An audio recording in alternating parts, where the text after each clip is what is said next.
সেনাপ্রধান চলমান পরিস্থিতি নিয়ে শনিবার দুপুরে ঢাকা ক্যান্টনমেন্টের হেলমেট অডিটোরিয়ামে উপস্থিত সকল সেনা অফিসার ও ভিটিসির মাধ্যমে সেনাবাহিনীর সকল ডিভিশনের কর্মকর্তাদের উদ্দেশ্যে বক্তব্য রাখেন এবং তাদের বিভিন্ন প্রশ্নের উত্তর দেন।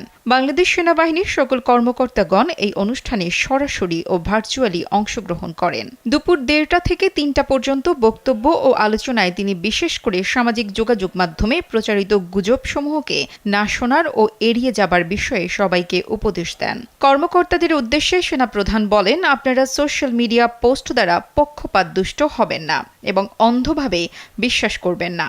সোশ্যাল মিডিয়ায় আপনারা যা দেখছেন তা সত্য নাও হতে পারে।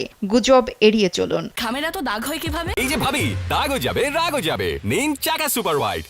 দেশে এখন একটা অস্বাভাবিক পরিস্থিতি বিরাজ করছে, যা স্বাভাবিক করার দায়িত্বে সেনাবাহিনীকে সারা দেশে নিয়োজিত করা হয়েছে।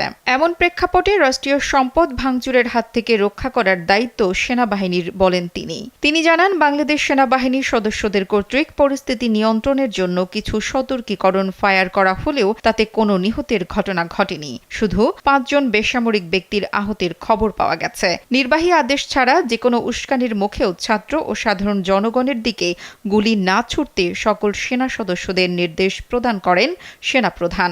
এছাড়া ডেপুটেশনে থাকা সামরিক কর্মকর্তাদের সর্বতোভাবে সহযোগিতা প্রদান করার আহ্বানও জানান। সাম্প্রতিক অতীতে পুলিশ সদস্যদের গুলিতে কিছু সংখ্যক অনাকাঙ্ক্ষিত হতাহতের কথাও উল্লেখ করেন তিনি। পরিশেষে সবাইকে উদ্দেশ্য করে বলেন যে, আপনাদের কারো মনে কোনো প্রশ্ন জন্ম নিলে সরাসরি আমাকে জিজ্ঞেস করবেন এবং কখনোই গুজবে বিভ্রান্ত হবেন না।